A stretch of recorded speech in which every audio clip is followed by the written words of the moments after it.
Hello, everyone. My name is Rick Rabert. This is my discussion post for week two, discussion two. The problem I had that I written about earlier was a problem with a ER station in one of the hospitals that I have a service contract for. One of the technicians, who is a newer technician, called me late one night saying they were not able to get the lab sent from the ER to the lab station. This is a patient satisfaction and patient safety concern due to the fact that labs need to get processed as fast as possible, especially in the emergency department. Had him walk over to the station and describe to me exactly what was going on. And from there, I talked him through finding out a couple of pieces and bits of information. And then I walked him through how to fix the system. It's one of those things where I do it almost daily, talking to experienced and non experienced technicians in the field. Sometimes you have to be a little bit more stern with them because they tend to say, hey, I kind of know how to do this, but they really don't. They're going down the wrong path.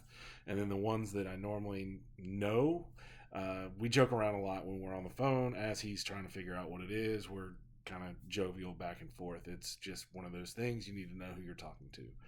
I've been doing this for 14 years now. Been in the Navy, had to deal with a lot of interpersonal communications.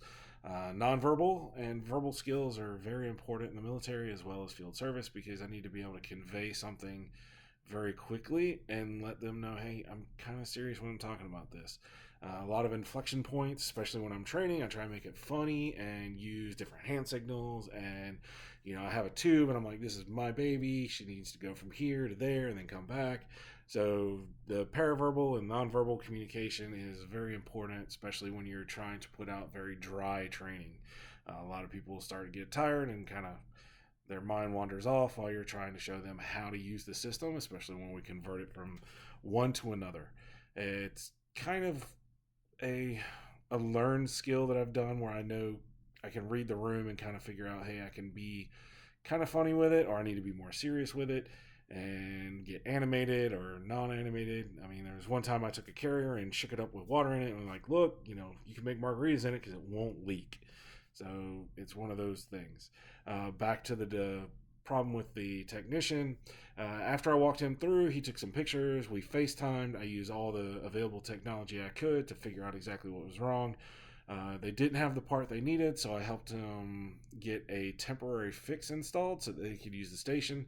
And then I went up the next day and did a permanent repair on the station, got them up and running, and everything was all good.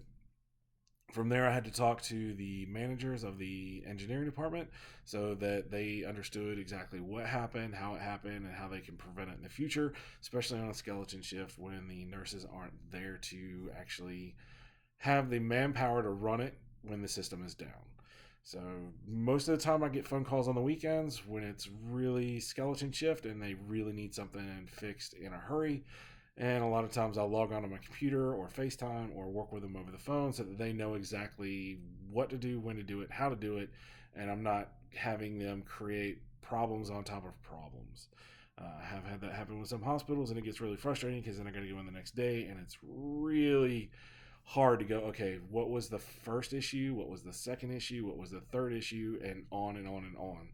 So making sure I can talk them through a repair and a fix is pretty vital for my role. I hope you enjoyed this non TED talk, and hopefully I don't have to make any more videos because I'm not the video guy. Have a good day.